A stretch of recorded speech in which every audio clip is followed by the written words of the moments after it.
Praise God, bro.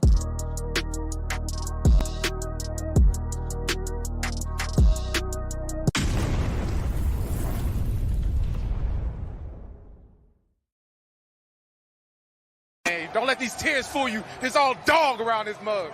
I'm good.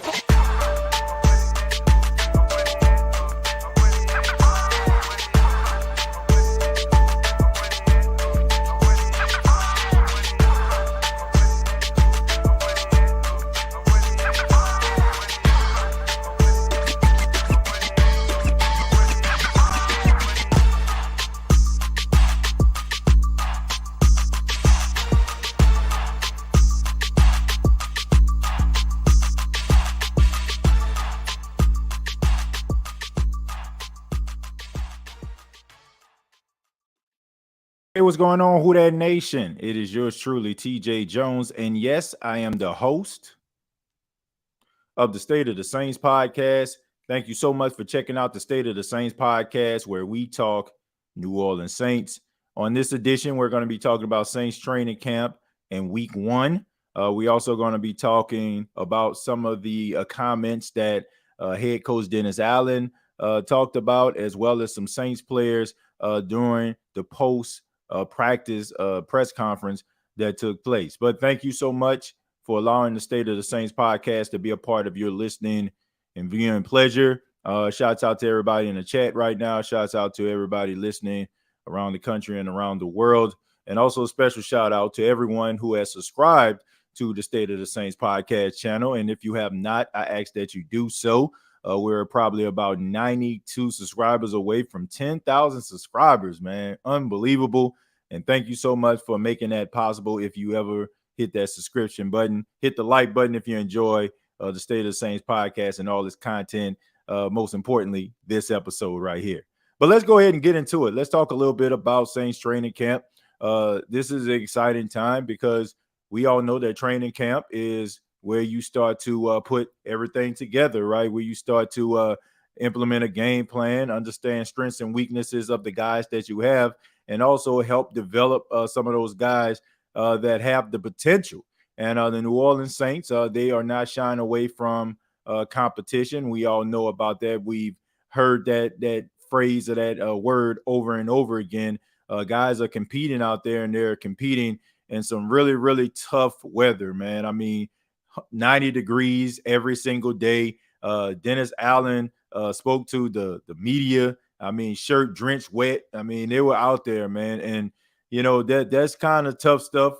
But that's the thing that gets guys together, you know, as far as camaraderie. That is the type of thing that, you know, helps you to understand the mental makeup of your team. So although it's hot out there, still there's a lot of guys that are putting in that work and, you know, weathering the storm, so to speak. But let's speak a little bit about Dennis Allen. I have a soundbite right here. Dennis Allen spoke to the media, and he talked a little bit about week 1 of training camp. Competitive, you know what I mean? I mean, that you asked me to sum it up. That's what it's been. It's been competitive and hot. Those would be the two things that would come from this. So, but it's been good. Our guys, like I said, they're working hard, and I think we're getting better as a team. So as you can see, you know, Dennis Allen, you know, he's talked about the competition. And Derek Carr, you know, he spoke with his brother David Carr, and he talked a little bit about the competition as well. I mean, these are some really good players that the Saints have, and they brought into camp. And they brought them in to push the guys that they have, and also to be able to take up spots that may be vacant. And, you know, I think that this is a huge deal. You know, the fact is guys are going to have to earn it. Like, no matter if you've been with the team for 7 years, 10 years, if you just got there, you're going to have to compete. And these are the type of things that late in the season, it tells you what you have in these players. And, you know, so I like the competition. I like the fact that the Saints are not leaving any stones unturned. They are determined to not replicate what happened last season, right? But to get better. and they're learning from their mistakes. So that's the only thing that you can ask for as a fan and as an onlooker. Also, the media asked Dennis Allen a little bit about Trevor Penning. Now, we know Trevor Penning was a draft pick of the New Orleans Saints in the first round last year, coming out of Northern Iowa. A lot of raw talent, right? Has a mean streak that we all love. But, he's had some ups and downs his rookie season. He's been out there. He showed a little bit of promise, but he's been dealing with injuries. And the media asked Dennis Allen about Trevor Penning's development. Well, I would say this. I think he's way further along day one of training camp this year than he was the day he took his last rep last season. So in terms of fundamentals, technique, understanding of what we're doing, I think he's way further along now than where he was at that point. There's still a lot of development to do, but that's what this time of year is all about. The Saints need Trevor Penning to work out. When you lose a guy like Teron Armstead, who is a all-pro, he's a multi-time Pro Bowler, a guy that has been a cornerstone left tackle for the New Orleans Saints for quite some time. You need a guy like Trevor Penning to work out. James Hurst, no disrespect to him, I like him, but he's more of a spot filler. Like if you ever watch those award shows, they have somebody like sitting in a spot. If a celebrity has to, go to the restroom or go to the back or answer a phone call, they have somebody that just sits in a seat just to make sure that there isn't an empty spot on TV. That's kind of what James Hurst is. He's a guy that's kind of filling in a spot for Trevor Penning to develop and take over. And how he takes over, and I mentioned this on the last episode, is him getting those reps. And the fact that he come back to practice and he's out there, competing, and, he's trying to get a little bit better. And, Dennis Allen even mentioned he's a little bit further along. As the game starts to, as you become a pro, I should say, as you become a pro, that's when everything just, starts to come together for you. Things start to slow down, and you really understand what the NFL is and what is expected of you. And that is what the New Orleans Saints need Trevor Penning to understand, what is expected of him. Now, I think that the more reps that Trevor Penning gets, the better he is going to get. He's going to get much, much better because I really know that he has that raw talent, and I think it's going to work out for him to be at left tackle. But Dennis Allen also talked a little bit about running back Kendre Miller, the running back out of TCU. Had a really good season. Unfortunately, he got injured in the semifinals of the semifinals of the college football playoff, and he couldn't play in a national championship game. But throughout the season at TCU, he did some really remarkable things, and he's trying to do that in the NFL. And Dennis Allen has some pretty high praise for the rookie. Yeah, I think he's done some nice things. Not only catching the ball, but I think his route detail, I think, has been, better than what maybe I would have anticipated. So I think he's got a skill set to be a well-rounded back, and I think that fits what we're looking for. Yeah, I mean, look, we've been talking about Alvin Kamara and, the court case and what's going to happen with him. And, the media is asked about what's going to happen, and nobody knows anything. Nobody understands what's going to transpire, if he's going to get suspended at all, if he's going to get suspended for 2 games, 4 games. They do not know. But it's good to have a guy like Kendre Miller who has a skill set of a guy who can run in between the tackles, catch out of the backfield, and do some of the things that Alvin Kamara is asked to do at the running back position. So Kendre Miller, I mean, you look at him, man, he looks like he's been in the NFL for years. I mean, he doesn't look like a rookie. Like normally, like when rookies come into the league, they're kind of skinny, what I'm saying? They still, have that size, like they've been eating on a meal plan, in college. And they don't have their grown man body yet. But when you look at Kendre Miller, I mean, the guy looks like, he looks like a seasoned veteran. I mean, he has that size, and he runs with reckless abandon, and he's a much better pass catcher than a lot of people give him credit for. I think that he is going to be a really good NFL player. And I think he's going to be able to do some things this season. And once again, it starts in training camp, understanding the players that you have, understanding what they can bring to the table, and also developing those qualities that they have. We got a few more sound bites that I want to get into, but of course, I want to go to the chat. And once again, I want to apologize if I'm not looking straight into the camera. I'm actually looking at my laptop for those that may not know or just tuned in. That's the reason why I'm looking down. So that's the reason I'm not looking at the camera. I apologize. But let's go ahead and get into some of these comments. Want to hear what you all have to say. This is not going to be a long show. It's been a pretty long day for your boy. I'm pretty sure it's been a long day for everyone, and tomorrow is a work day. So let's go ahead and get this show on the road. Let's see. It says, I saw your video. Guess we're talking about something else. Let me scroll down a little bit. It says, I'm praying for them boys out there in that heat because that ain't no joke. Yeah, I mean, it's tough, you know, in that heat in New Orleans. Born and raised there, I have a full understanding of the heat in New Orleans. Living in Myrtle Beach, South Carolina, where I'm at right now, it can get pretty hot. But the humidity being at 100%, I mean, that heat can be unbearable. So it's good that they're out there weathering the storm. It tells you what your players are made out of, but also you want to be very, very smart, right? You don't want to just go out there trying to, set the tone and mess around and somebody gets seriously hurt or somebody passes out. I mean, there was a football player years back, played for the Minnesota Vikings, died, of heat exhaustion, at a training camp. I want to say Corey Stringer, if I'm not mistaken. God rest his soul. But, that heat can get serious, man. So you want to make sure that you're competing, but you also want to look out for the well-being and the welfare of those players as well. Let's see. Thanks, Jerry. I guess Mikey giving a shout out to, because of his video, man. Shouts out to you, Mike. Keep up the good work. Says the reaction of the Trey Turner injury. I mentioned that on social media, and some people, get mad that I said that, but I don't care, man. Look, I don't concern myself with a bunch of emotional individuals that just want to go against the grain or can't see something that's just so obvious.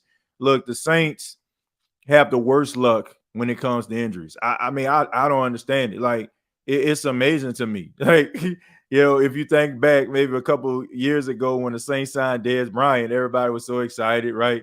Then all of a sudden in practice, he tears his Achilles and he never takes a snap for the New Orleans Saints. Trey Turner, everybody's excited. LSU product, St. Aug product.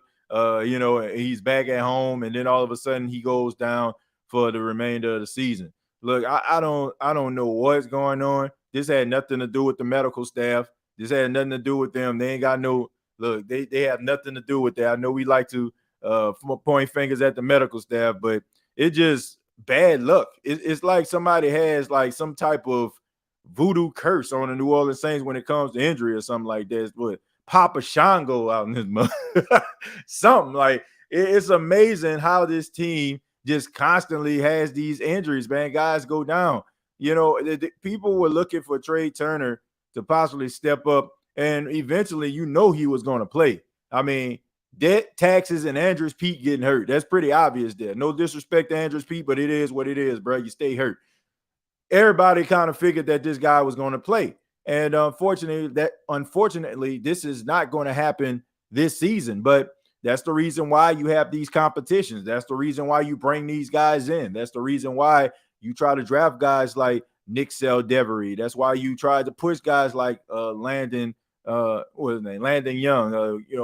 That's why you try to bring other guys in order to compete because of situations like this. It's unfortunate, man, but it is what it is. People get mad when you say stuff like that because I guess if you don't say it, then it ain't true. You know how people are, man. Sometimes, when people just do all kind of stuff, want to partake in all different type of stuff and you call them out on it, all of a sudden, you know what I'm saying, nobody want to hear that. But the reality is this team has really bad luck when it comes to injuries. You'll be hard-pressed to make me think otherwise. It's just bad luck for the New Orleans Saints. But next man up, I guess, right? Let's see. we about to move running backs outside at wide receiver, move the running backs for some plays. Well, Tidra, yeah, I mean, I guess you're referring to Alvin Kamara taking some snaps with the wide receivers, which to me, I feel like is a really good idea. Because the more Alvin can understand what the wide receivers are doing, the better his route running is going to be. And also, I just feel like Alvin Kamara is one of those cats that can get bored with something real quick because he's so good at what he does, and it becomes so easy to him. Like we talk about Alvin all the time about how easy football looks to him. I mean, like it don't even look like he's trying hard. So when you have guys like that, you got to kind of find ways to keep them like involved. And I feel like by moving him over to the wide receiver room is like giving him another challenge, right? Giving him an opportunity to excel at something, look at things a little bit different or something that he's not accustomed to. Now, we know that he constantly catches the ball out of the backfield. The first few years of his career, he had 80-plus receptions. So we know the Saints use him in a passing game. But if you can work with those wide receivers and those wide receivers can talk to you about some route running, if you have Alvin Kamara running some of those routes as a running back, I mean, it can be more crisp and more precise. And not to mention, you want to work on that technique with a new quarterback in Derek Carr. And if you can, become a better route runner and a really good running back, it would be a recipe for, for disaster for other teams. So I think that this is more of Dennis Allen kind of challenging Alvin Kamara, because Alvin Kamara, is one of those people to me that's constantly looking for new challenges.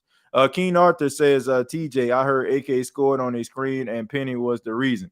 Well, that's a plus. That's a plus because, we talked about Trevor Penning earlier in the show, right? The more he develops, the better it's going to be for the New Orleans Saints because they're counting on him to be that true successor from Teron Armstead, because Teron Armstead, I know he had some injuries, but for the most part, when he was there, I mean, he made a huge difference. So if Trevor Penning can come in and make a huge difference, I'm not expecting him to be Teron Armstead in year 2, but if he can actually just be a little bit better than he was last year and build off some of the good qualities that we've seen in him, then I think that he'll be fine. But that's a step in the right direction, and that's good to hear that he's he is the reason for plays like that. I'm gonna scroll down to Tech. Tech says, I got training camp tickets for next weekend. If somebody wants them, I can't go next weekend. Well, there you go right there. Shouts out to Tech, and that's very kind of you to do that and try to bless somebody. That's dope. Let's see. I have high expectations for the team. Everything is looking up, minus some camp scares, the right moves being made. So let's see if it translates. Yeah, look, Yellow, it's all about all these things translate into good quarterback play, good running back play, good offensive play, defensive play, special teams. Like all of this, we hope is them trending in the right direction. Like, to me, the strategy of the New Orleans Saints is good. Like, you got to give credit what credit is due. It is a good strategy, right? It's a good strategy to bring guys in that have made plays for other teams, that have been in the league, veterans, understand the game. If they don't work out, some of the young players that probably beat them out or make the team, they can give them little nuances to help them become better pros. So all of this is win-win, but it means absolutely nothing if they don't go out there in 2023 and play up to the standard that we have seen in years past when Drew Brees was the quarterback of this team and Sean Payton was the coach. It means nothing, right? All the right moves you can make all the right moves, but if it's not translating to success, then it's a big waste of time. So they're doing all the right things, but the question on everybody's mind is it going to translate to success? And we'll see. But let's go ahead and get back into the sound bites. We'll hold off on some of the comments. We'll get back into those later on in the show. But let's talk a little bit about the cornerback competition. Now, this is the competition that we all have been looking at. That's what we've been waiting for. We talked about this the offseason. no matter what podcast, no matter what show that you tune into, the topic of conversation always comes up about Alontae Taylor versus Paulson Adebo. Who is going to be the cornerback opposite of Marshawn Lattimore in 2023? And both guys understand the assignment. They understand the assignment. They understand that they have to compete and they have to go against one another. Now, even though they're going up against one another, that doesn't mean that there has to have some level of animosity or anything like that towards one another. They can still go out there, compete, but at the same time, they understand that, they have to do what they have to do in order for them to be a starter in this league. And Alontae Taylor spoke to the media a little bit about that, about, maintaining that competition all the while rooting for one another as they compete against one another. I mean, I feel like, we're grown men at the end of the day. We understand what the business is. But, like Paulson was my guy when I came in. We used to do work all the time after practice together. We still do it now. But at the end of the day, we know, like, we're in competition. But we just come out here and compete. We love on each other. And, we always talk about it. We're going to push each other. And the only way to do that is, hope and pray and that Paulson go make a play, because it boosts me up to want to go make a play. And just by doing that, that competition will always be there, but we're making each other better. So yeah, it's all about iron sharpening iron, right? It's about bringing out the best in yourself in order for you to bring out the best in the next person, or vice versa. And both of these guys to me are good. Like I've seen these little dark areas of Saints Twitter or Saints social media that, oh, I'm Team Alontae, oh, I'm Team Paulson. Like, it's win-win. Like, both of these guys are going to be instrumental to the success of the New Orleans Saints. Because although the Saints are pretty loaded when it comes to the secondary, we all know that can change really, really quickly. The cornerback position, wide receiver position, offensive line are like some positions that you got to have some depth. You got to have some guys that can come in and fill in, because injuries occur quite often. A guy rolls up on an offensive lineman, a guy trying to fight for the ball as a cornerback, land wrong. I mean, it happens. So you got to have depth.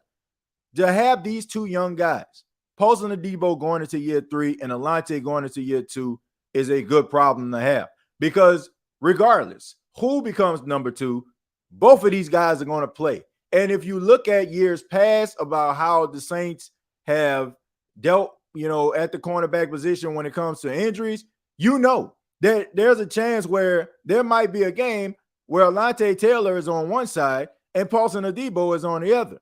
So the better these guys can become, the more they can bring out of one another, the better they both will become, right? It just happens that way. And you don't have to be jealous or, have any animosity towards anybody. Like, you can be confident within yourself, but at the same time rooting for these guys, because once again, there's going to be a time where both of these guys are going to be on the field, and they're going to be extremely it's going to be important for both of these guys to perform well. So me personally, it doesn't matter to me who ends up becoming cornerback number 2, as long as both of these guys compete as hard as they possibly can and bring out the best in one another. And, Paulson Adebo also spoke to the media about the competition, right? And he talked about, embracing the opportunity. For sure. I mean, playing DB in this league is one of the toughest positions. We all understand that. And we know that you need a lot of really good pieces to be a good defensive unit. So for us, just pushing each other when we're out there, putting our best foot forward, trying to help each other and encourage each other as much as possible. Definitely no love lost. It's a competition. You embrace that part of it. Yeah, so I mean, look, it's about competing, but it's also about understanding that, you want to make your teammate better. And I like how both guys are approaching the game. Both of these guys have some things they need to work on, but both of these guys are extremely confident in their abilities. And if they can put everything together, you'll have yourself a really solid young cornerback duo for the future, because you have to look at Lattimore. I mean, he's going into year number 7, but based on where these guys are in their career and, Marshawn Lattimore, getting up there, as far as him being in the league, these guys are the future of the team, right? So you have to count on these guys, and you have to trust and believe in these guys that they can perform. And I think both guys are going to do a really good job. But let's go ahead and get back to the chat. We'll talk a little bit about Jimmy Graham a little bit later on in the show, talk a little bit about his press conference and some of the things that he said coming back to the New Orleans Saints. Let's see. He says, man, Jerry be killing me with the Traquan mess. Yeah, man. Jerry went off last show. When he was talking about Traquan Smith. Yeah, man. Look, I mean, hey, we'll see.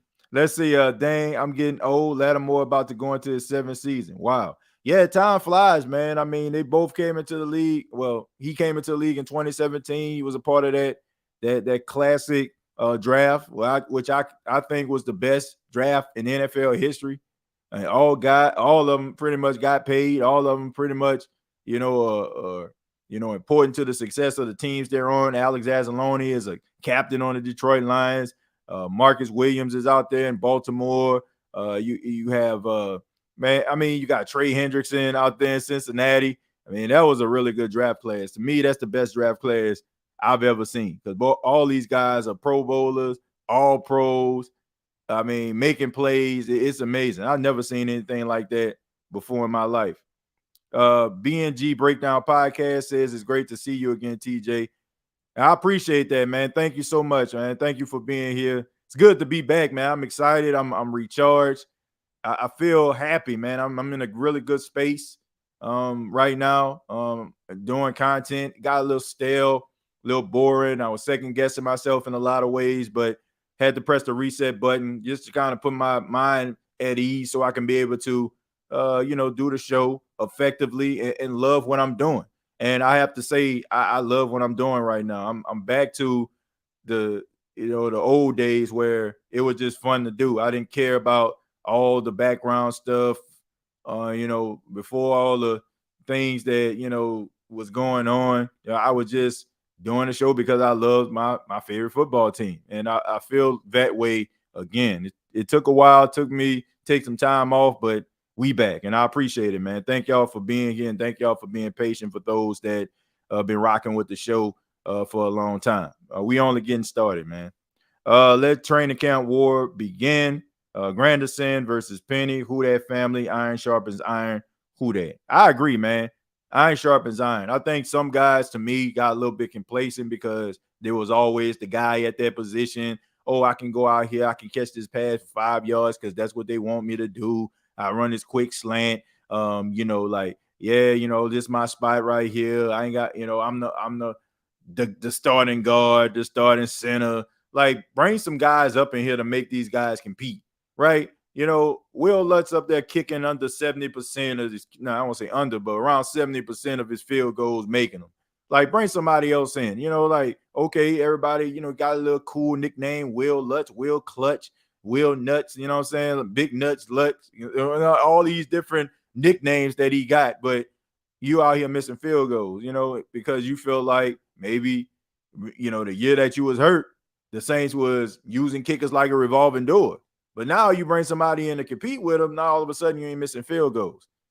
Iron sharpens iron. That's just the way that it goes. JJ says Foskey Cam on both ends is crazy. Yeah, Isaiah Foskey, who finally signed a deal last week sometime. And, I like this guy. I don't want to call him a kid, like, grown man, but I like him. I think that he's a good football player. I think that he has a lot of qualities. I think that he is a better Carl Granderson.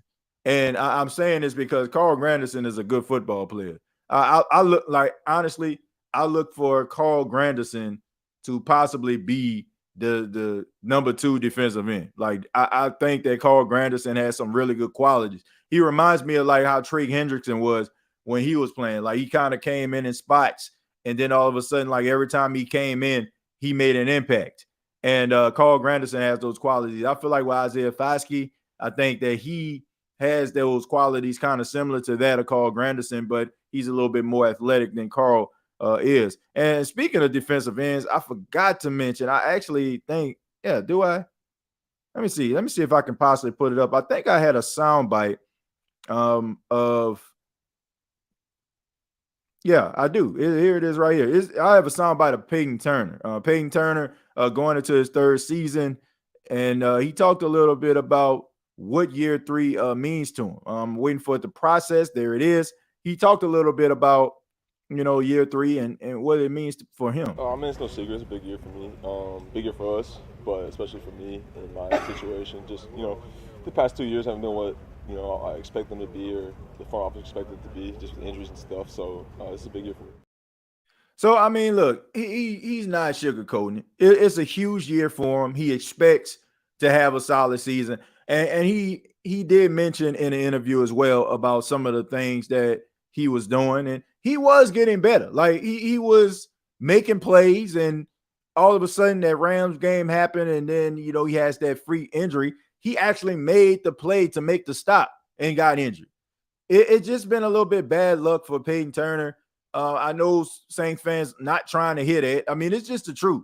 Like, the Saints have invested in defensive ends and Marcus Davenport, who constantly was injured. And now Peyton Turner, they expected for him to come in because it didn't seem like it was working out with Davenport, and he gets injured. So people are kind of tired of, what's going to happen when Cam Jordan leave type talk, right? People want to feel confident that they actually have a succession plan, right? But when it comes to Peyton Turner, he has the skill set, he has the athletic ability, he can play both inside and outside, but he has to stay healthy, man. I mean, no more excuses. I feel like, this might be it for him. The Saints might end up trying to, cut ties with him, or they try to, use him as, a trade package or something like that. Pretty much probably just let him go. I mean, this is probably going to be his last chance because that was a Sean Payton draft pick, right? That was Sean Payton's, if I'm not mistaken, that was his last. Was that his last draft pick? No, I don't think it was. Well, it was, but because he came in 2020. But anyway, I'm talking to myself. I'm actually talking to y'all, but y'all get it.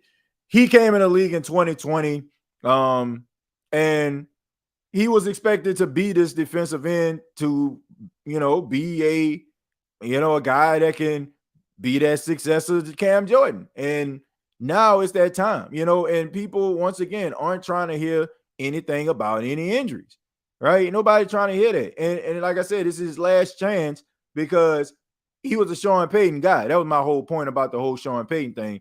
It was, he was a Sean Payton guy. This wasn't like Dennis Allen drafted him, right? So he doesn't have any type of ties to him. It's kind of similar to that with Adam Troutman, right? Like, okay, Adam ain't paying out. Okay, bye, go to Denver.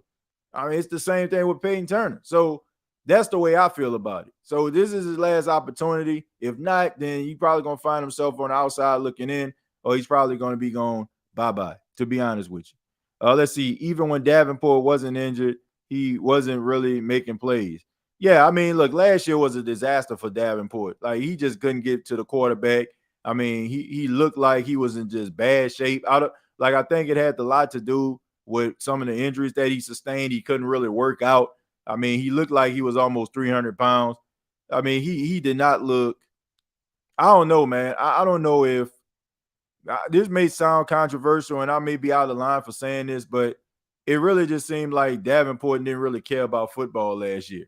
And I'm hoping that whatever's going on in Minnesota, I hope that, he finds himself, because I feel like maybe the injuries kind of got to him, the amputation of the finger, it was kind of, he dealt with some anxiety and some, things he's self-conscious about. So I just feel like he probably wasn't in a good headspace. Hopefully a change of scenery. I seen that he recently got married, so congratulations to him on that. So maybe some of those things, can help him become a better player. I don't like, I want to be upset watching Marcus Davenport play for the Vikings. Like, seriously, I want to have one of those, like, why you couldn't do that with the Saints type, statements made. I'm serious, man, because I don't want to see a guy with that type of ability, that type of athleticism, and that type of promise, like, never live up to it. So hopefully he can get it done. And hopefully Peyton Turner can get it done as well, have an opportunity to be that number 2 defensive end. let's see. Turner has to show me he can't stay healthy. He needs to have a monster year. Who that family? Well, look, here's the thing. I don't think to me. I mean, Reginald, that you're entitled to your opinion, But for me, I don't even think he needs to have a monster season. But he needs to be a disruptor, right? I'm not looking for Peyton Turner to go out there and lead the league in sacks. Now, if he can do that, it would be nice. But I'm not expecting for him to go out there and lead the league in sacks. But I am looking for him to be present and being around and making plays and being a usual suspect in 2023. Right? I mean, I know people want, when you draft guys and, they got their position, you expect for them to be the top at their position. Sometimes it pans out. Sometimes you end up having a solid guy, right? I mean, I think about Sam Hubbard. You know what I'm saying? Like Sam Hubbard for the Cincinnati Bengals. Like, not going to lead the league in sacks, but is a guy that's well respected in the locker room. Fans love him, and he makes plays, right, from time to time. But when you look at it, Trey Hendrickson is the pass rusher for the Cincinnati Bengals. He's the guy who gets home most of the time, right? I mean, if you can give me Sam Hubbard, right? If you can give me, a guy who's kind of like right there, but not exactly there, I ain't got no problem with that, right?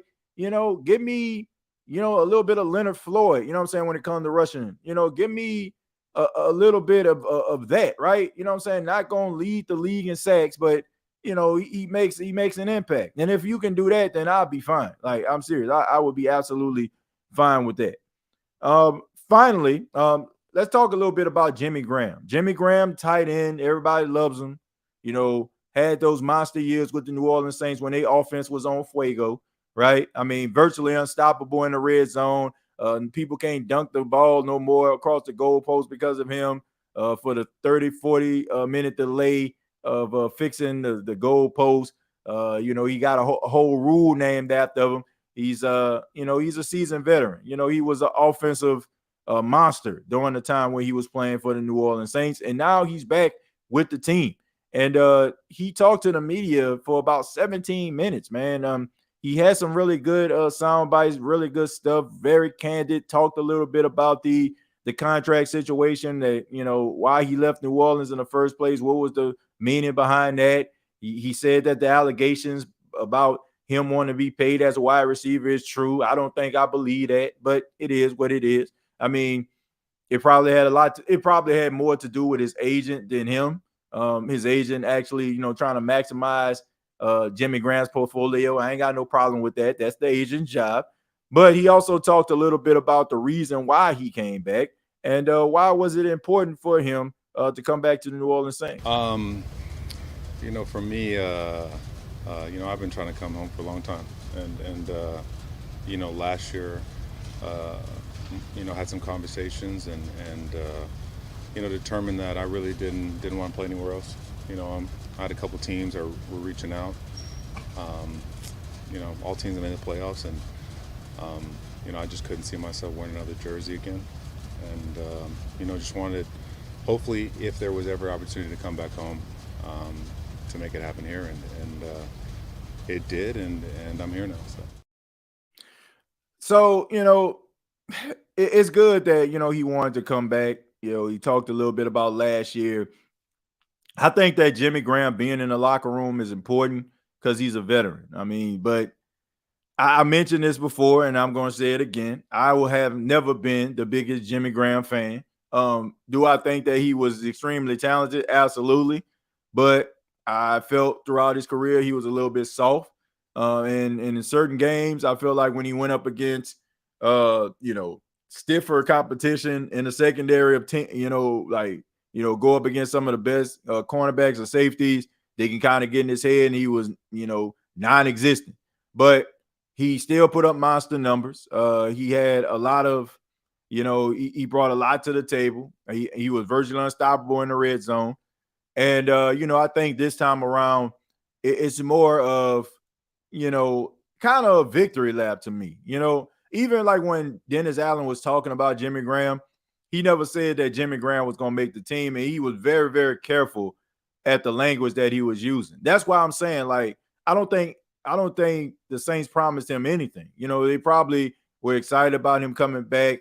He can bring some veteran leadership, bring it into the locker room because he's been around for, 11, 12 years. So it is one of those situations where it's a plus for him. But I just think that it's going to be extremely hard for Jimmy Graham to be a consistent tight end for the New Orleans Saints. Now, in the red zone, I stand by it. Like, if you expect for him to get a 50-50 ball or something like that in the red zone, yep, I'm all for it. I would be shocked if, he has any other role outside of that, because Jimmy Graham throughout his career, as talented as he was and is as a pass catching tight end, he has yet to master the concept of blocking, and I just feel like it's just one of those situations where he's just there for leadership, and also maybe give you a 50-50 ball every now and then, you know what I mean? But I ain't mad at that. I'm not mad at that at all. Jimmy Graham also talked about, stepping away from the game. Last year he didn't play. He stepped away from the game, and, he talked about, some of the things that, he thought about, and, some things that kind of, he put into perspective. It was weird being away from the game, but also rejuvenating in a way. It definitely, it's interesting to be able to take time off away from it and to realize, just how special this place is, how special this game is, how special this league is, and how special it is to have the opportunity to play in it. It was definitely a year where I was able to, really focus on my body for the first time, especially after the knee injury. I was just basically back to back years, and now feeling better than I ever have. So, I think it was, I think everything happens for a reason, and I think it'll be to my benefit for sure. When you're a football player and you start to get a little bit older, you start to, put things into perspective. You start to realize that your football immortality is, coming to a close. You know what I'm saying? Like, you're not going to be there forever, right? There's an expiration date. Jimmy Graham, dealing with some injuries, not getting the opportunity to play, and, really, stepping away from the game, it just made him realize what's important. Now, you can come back with this, rejuvenated, ready to rock and roll. I mean, I can relate to that. Sometimes you need to step away from things for you to really learn to appreciate how much they mean to you, right? I mentioned earlier about the podcast and stepping away from it and, trying to figure things out. Like, sometimes you need to press the reset button. Sometimes, like, you can get into the hustle and bustle. And I'm not even just talking about football right now. Sometimes you can get into the hustle and bustle of life. And, it can be like the same thing. And then all of a sudden, like, something happens, it can kind of rock you or shake you a little bit. And that thing gets taken away from you. And you start to realize, like, how important life is, right? Like, I think about, it's kind of like that movie Click, with Adam Sandler, right? It was like the most important parts of his life that means something, like his kids' recitals, being with his wife, all those things he kind of fast forward through. And until, like, he lost them, and at one part of the movie, he just realized, like, man, those things were important. And I just fast forward through it, right? And it kind of just put things to perspective. When you're in the thick of it, you're just like, oh man, I got to get to it. But, when you get taken away, you just have to reflect. You may learn how important that thing is, and you don't take it for granted again. And I think that's what Jimmy Graham learned. And finally, he talked about the tight end room. I mean, I mentioned that Jimmy Graham bringing in some leadership qualities, been around the league, seasoned veteran. You got some young guys up in there still learning to become pros, young guys that still learning to become the best they can possibly be at the tight end position. You got Juwan Johnson, you got Foster Moreau, you got Taysom Hill out there playing a little bit of tight end. You got so many other guys that are in there. Lucas Kroll, another guy coming into his second year. The list goes on and on. Very talented tight end room. And Jimmy Graham talked a little bit about that. Having the opportunity to get into a tight end room that's super talented, super diverse. You know, has the opportunity to do a lot for this team, for this franchise. I think I have a lot of knowledge to share there, and obviously I'm feeling better than ever. I'm still 6'7", and I like the red zone. So, so that, I mean, just what I mentioned. I mean, look, you still tall, could still be a red zone threat. Look, Jimmy Graham coming back to the New Orleans Saints. You know, I think that, you know, it's great that more than likely he's going to finish his career with the team that drafted him, the team to me that, you know, made him a star. I mean, I'm not saying that Jimmy didn't have anything to do with that. I mean, he still had to put it together in order for it to happen. But it's good to see number 80 back. I'm pretty sure a lot of people who paid for them Jimmy Graham jerseys back in the day happy. They can probably, you know, dust it off a little bit and put it on, you know what I'm saying, and keep it moving. But speaking of keeping moving, we're going to read some of the comments, and then we're going to go ahead and get up out of here, man. Thank y'all for being a part of the State of Saints podcast. Really do appreciate it. And shouts out to everybody in the chat. On next episode, we'll go back to the regular format, which is, you know, talking a little bit about training camp, and also, you know, just you know, taking some phone calls as well. All right, so I want to get your perspective on training camp, but we're gonna go ahead and read some of these comments, and then we're gonna go ahead and wrap the show up. Mikey says, how do you feel about Eli Burnt to Chris Apple signing with the Dolphins, TJ? Well, look, I think Mike, look, I think Eli Apple. I mean, I don't know. Yeah, like I can't even put like, honestly, I have nothing against Eli Apple. Like, this may sound crazy, but I understand why he's doing what he's doing. You know, I understand, you know, why he's doing. Like, some guys just make this, you know, character, right, to get attention on themselves.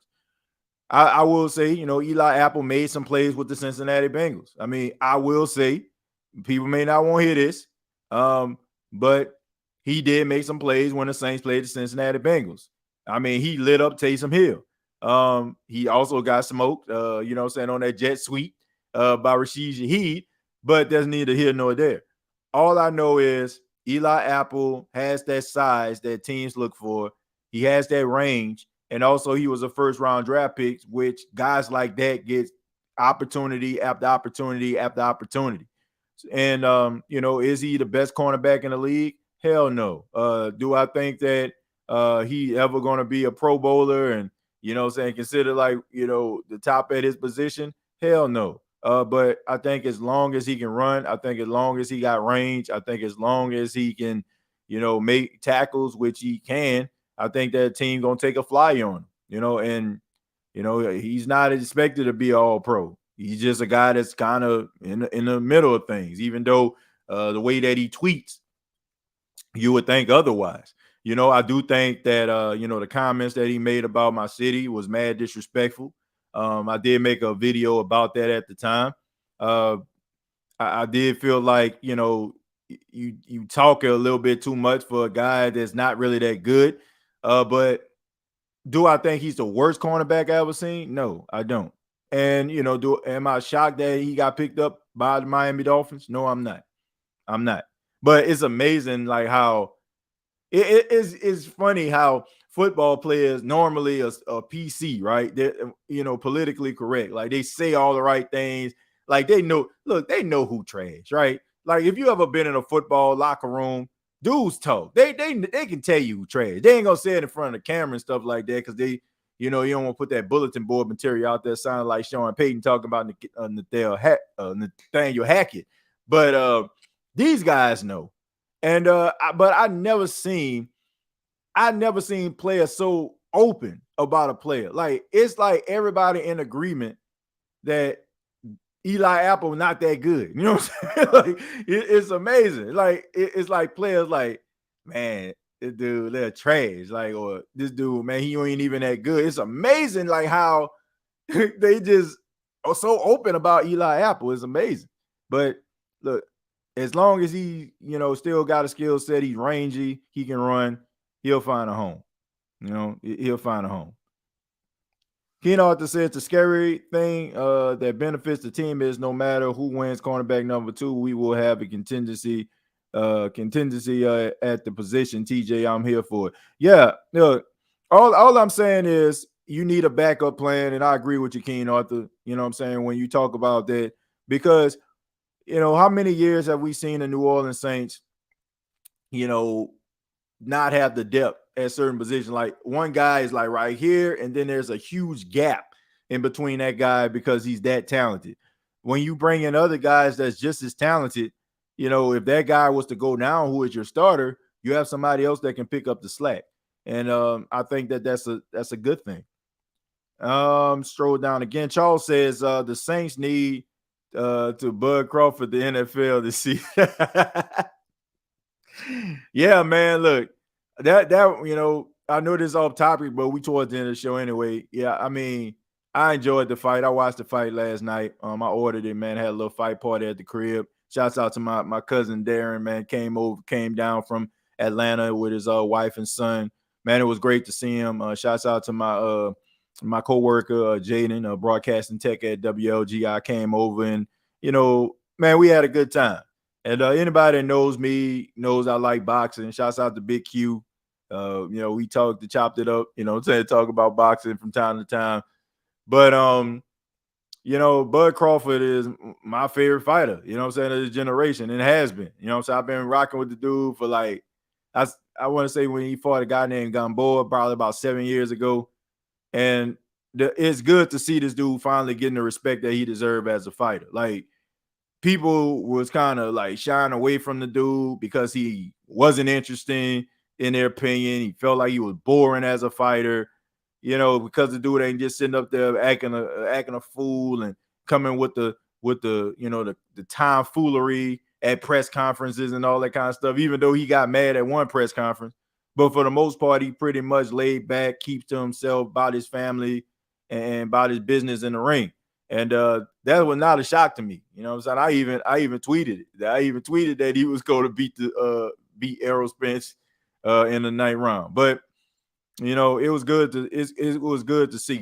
As an African American, as a black man, to see two African Americans at the top of their position in their prime, and be the fight that everybody wants to see.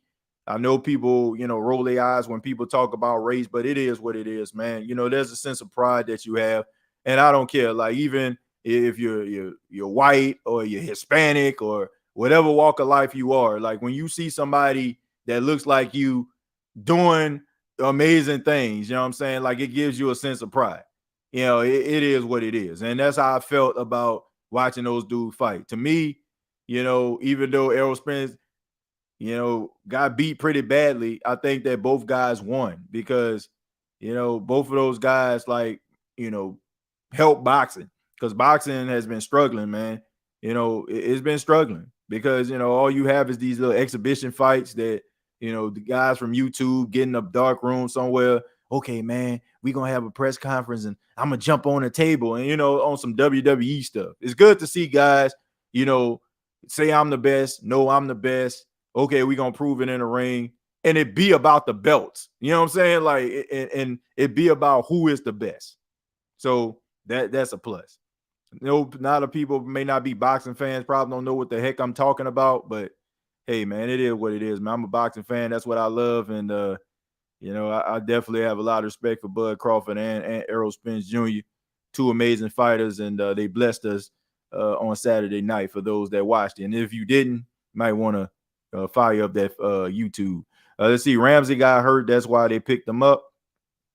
I mean, that's a huge drop off between Jalen Ramsey and Eli Apple. But hey, yeah, I understand what you're saying. Let me see. Keen Arthur says, TJ, barring injury, there's no reason we shouldn't win 11 games. We literally played no elite quarterbacks on this schedule. Yeah, I mean, look, but at the same time, teams get better every single year. Quarterbacks get better every single year. And, the Saints are prime every single year to lose at least 3 games they should have won. So you put all those things together, you never know. But I agree with you. They should win at least 11 games. And finally, let's see. I called family. Crawford told you family Spence, not a boxer. He got busted up. Spence is definitely a boxer. You know, as we wrap up the show, this this is the last question I'm gonna take, man. Thank y'all for for this. But my final thought on this before I get my final thought about the Saints is when it came to like the fight, like Terrence Crawford is just a special fighter. A lot of people just didn't realize how special this dude is because they probably don't watch him. Spence is the guy on the card, and Spence is the guy that they kind of protected. He's the guy that had the promise. He was the guy that was going to be the golden boy, right? He is the guy that, they handpicked his fights. They you know what I'm saying? They made sure that they got fighters that kind of complement his style. And, they made him a brand. And it was a good thing because if they didn't, then we wouldn't have had the fight we had on Saturday night. Terrence Crawford is just on another level. Like Errol Spence will never get beat like that again, ever. He will never get beat like that again. If you ever seen him fight, he never got beat like that. You'll catch him with a shot or two or something like that. It might daze him, but you're not going to get him like that. I mean, Terrence Crawford was just better. I mean, everything that he did was just better than Errol Spence. And if you watch Terrence Crawford, you would not be shocked. You would not be shocked that fight ended up going that way. Errol Spence is a big welterweight. Like, he's a guy that kind of, shouldn't even be a welterweight. He should be like around 150, 160, up in that range somewhere boxing. But he's bigger than everybody else. And but that doesn't always mean that's going to translate to success. And if you're a wrestling fan, Triple H has a nickname. It's called the Cerebral Assassin. That's what Terrence Crawford is. He's a cerebral assassin. Like, first round, he figure out what you're doing, and the next thing you know, like, ain't nothing you can do. And if you never seen this dude fight other than Saturday night, you're doing yourself a disservice. Dude is just a much better fighter. And but both look, Errol Spence, this is not it for him. Throat kind of dry now. Errol Spence is a good fighter. I just think that Terrence Crawford is just much better than what he is. I mean, it is what it is. It just every now and then, like, you just meet a guy that just has your number. I was talking to my cousin today, and I said, like, it's like with Deontay Wilder and Tyson Fury. If Tyson Fury didn't exist, Deontay Wilder would be the best heavyweight of the modern era. But, Tyson Fury is just much better than him. They can fight 10 times, and I feel like Tyson Fury will win every time. You just come up against a guy every now and then, or a woman that has your number. And, Terrence Crawford is just better. He's just better, man. But my final thought about the Saints training camp week 1, I like the energy. I like the competition aspect. Got to give Dennis Allen some credit. Bringing in guys to compete, not allowing the weather to, prohibit what they're trying to do, using it as a strategy and, as a rallying cry for guys to be able to overcome. Trevor Penning, good to see him back at practice. Good to see him developing and making plays. Alvin Kamara out there working with the wide receivers. That will pay dividends to me at least in a few games this season. It's good to see Jimmy Graham working with the tight ends, being back in New Orleans, bringing his leadership, his veteran knowledge to the game.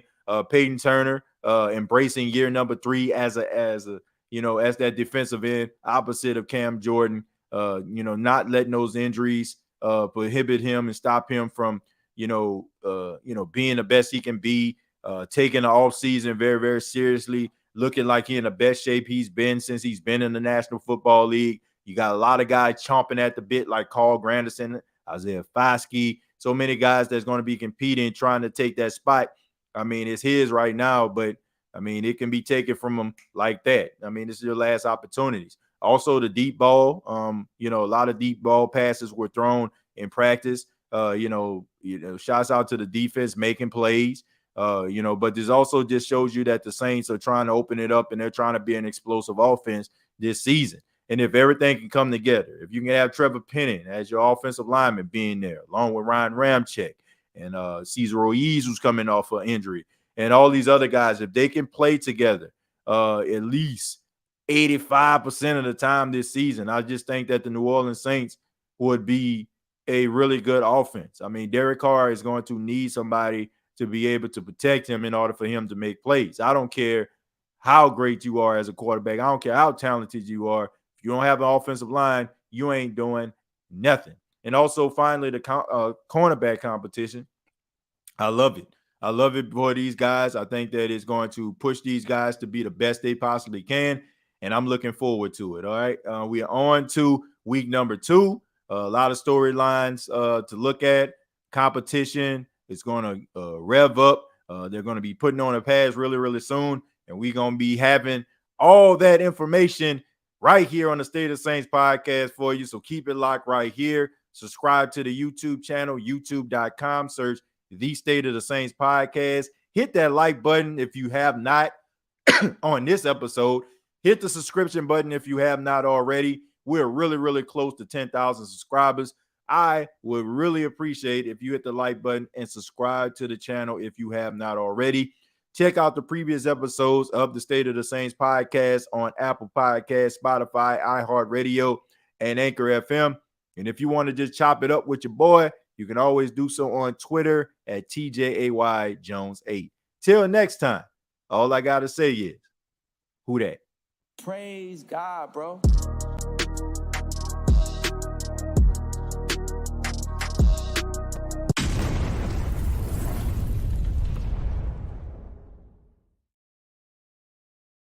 Hey, don't let these tears fool you. It's all dog around this mug.